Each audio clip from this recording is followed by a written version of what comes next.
Well, the person in our studio this evening is nothing less than an absolute hero. Let me shake your hands first and say, India is proud of you. Bonojit, thank you so much for coming to our studios. Now, there are a lot of people who complain, and you know that this channel has been picking up the issue of the racist attacks in Australia so much, but you are an example of someone who faced a racist situation and took the situation head on. Tell me, what really happened? What really happened? What was the attack you faced, and how did you respond? Okay, I was traveling in a bus with a Korean female friend, and this person, a white-collared person, he just came across and he started shouting like, you stinky bastard, you smell, are you an Arab, and blah, blah, blah. Then he started abusing my Korean female friend, saying that how does it feel to date a black bastard? So this was not the first time I faced such kind of situation. So both me and my friends thought that, well, enough is enough. So we just stopped the bus and we literally dragged him to the police station. But the police refused to register my case, saying that, oh, there is no racial discrimination in Korea, just say sorry to each other. So I had to struggle throughout the night to get my case registered. And who backed you? The police was equally racist. I mean, the moment they saw my ID that, oh, this guy is a professor, I mean, they thought that I must be a migrant worker. How did the story become so big? I mean, the story has been on Korean television. Yeah. All Korean magazines and newspapers have written about it. You actually got the law changed. The anti-racism bill was brought in for the first time in Korea. And you spoke in the assembly. Yeah, why it became big, there are many reasons for it. Firstly, the issue is actually very big.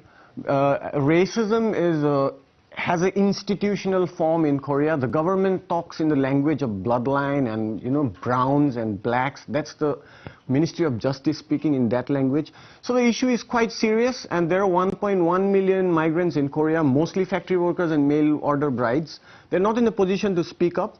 So this was the first time that a foreigner went to the criminal court.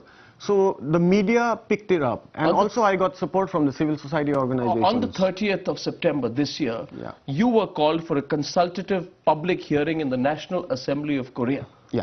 So you were there with all the Korean legislators. Were you quizzed? Were you asked about what you went through? Or I'm told you made a very spirited speech. I was not quizzed as such, but my speech, which was for like 10-15 minutes, I mostly tried to speak about my own experiences, and also experiences of Korean women who have foreign friends, and also the stories I hear from other migrant factory workers. So I tried to give them a glimpse of the problem in the ground through experiences. Did you get threat calls, I'm told? People said that they would eliminate you. Yeah, I got mixed responses. I mean, on the streets, people would just come up to me and, you know, offer me coffee. So it was a positive feeling. I had a positive feeling about it. But at the same time, I used to receive threat calls in my office phone. The internet was full of abuses, and I was actually assaulted on the night of 10th of September. But, well, it had both sides. I mean, the bright side where people supported me. Did you feel, when you spoke in the Consultative Assembly, that you were really an agent of change? Had you heard about other stories, say what Indian students in Australia have been facing? Yeah, of course, I have. Did that make you feel stronger about this? I was following the Australian case, but for me, throughout the 3 months that I went through this struggle, for me, I never took it, the issue as, you know, being an Indian. In Korea, the situation is very different. And in Australia also, it's not just the Indian students, but it's also the Chinese factory workers who face this situation. So throughout the 3 months, I was very clear that this issue is not about being an Indian. This issue is about an economic development and a new form of racism that it has given rise to. And I was aware that this campaign is making a change, of which I was one of the main part. Are you seen as some kind of a public figure or a hero now in Korea? Well, in certain sections, definitely. And yeah, the media has been extensively covering it. I was giving like 8 to 9 interviews a day in September.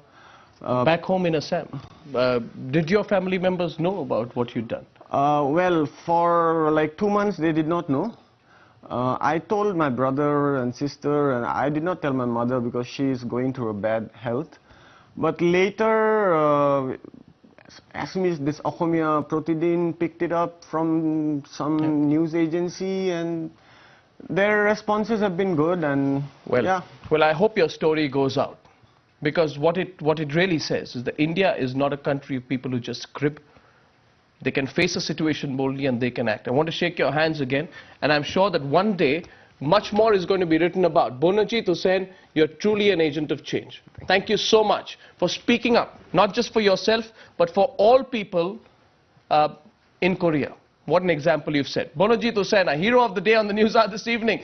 Thank you so much for being with me on the News Hour tonight.